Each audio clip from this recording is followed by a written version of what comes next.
I'm doing a book review on Angelic, Sigils, Keys and Calls by Ben Woodcroft. This is a short and cheap book to buy about angelical contact, and this has more of a Gnostic form of calling instead of the Hebrew words. They use words of dynamis and different wordings that most people are used to.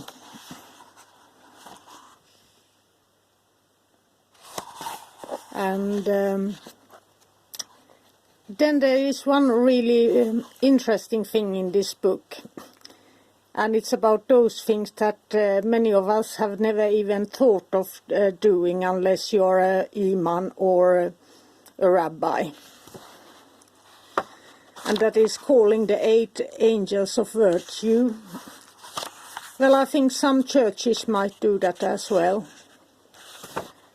And the virtue angels are one thing, but here we come to the big questions for me, 9 angels of thrones.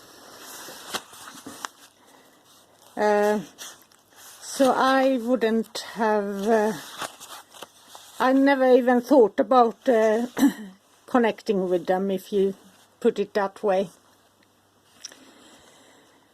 And here are the regular archangels, and they are just the same in this book as in Damon Brand's books.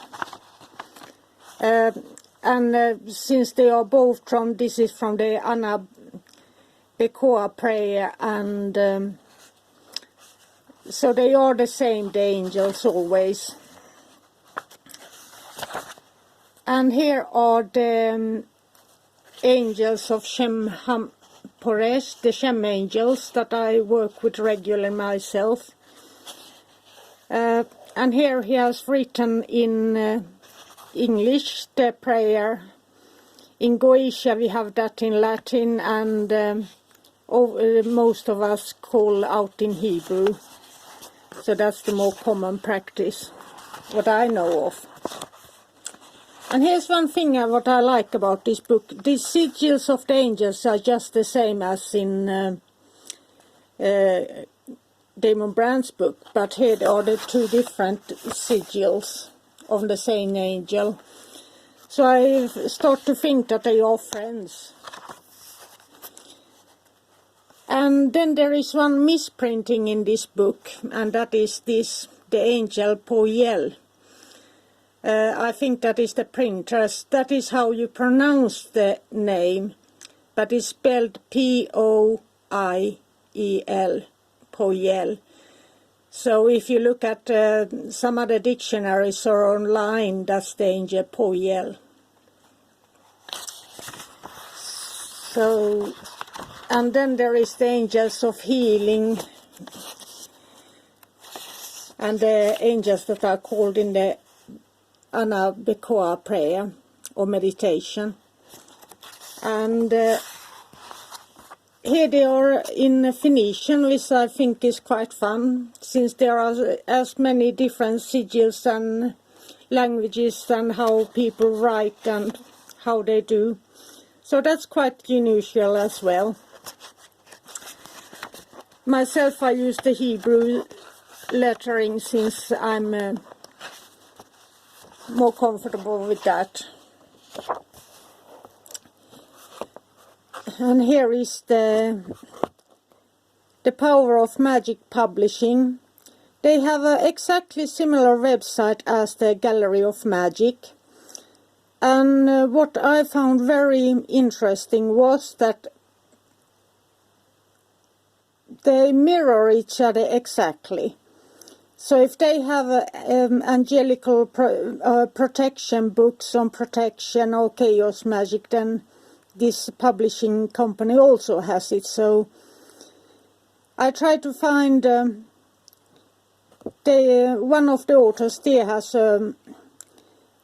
is writing on WordPress, but there is no, I can't really find them, so I couldn't send a question to ask what the story is. But I've been around so long, so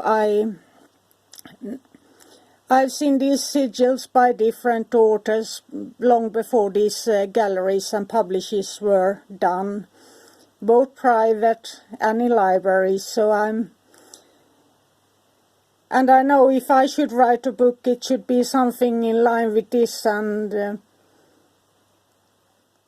it's always like that. You keep repeating what everybody else says, and that's why I don't think there is so much need for other books. But that's that. And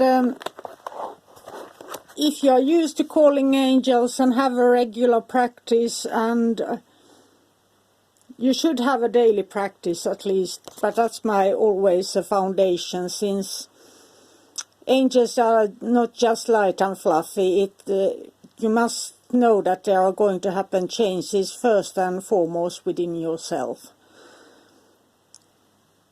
And many times that is taken for as demonic and people get scared, and that's not the case. But you start to see the darkness within yourself, and believe me, I'm aware of my own darkness and failures, and that's not always the most light and easy way to follow. So but I think this is a introductionary book, and then I of course say, as always, do more research, look into the clavis, the Greater Key of Solomon, look out these other books, and so on. So, but it gets a thumbs up from me, and here's once again, I like the art. I think since I can't draw anything, and I wish I had this talent, but I don't have, so it gets a thumbs up from me. And this is also one book that I haven't seen any reviews on. So I would like to hear what you think. Bye for now.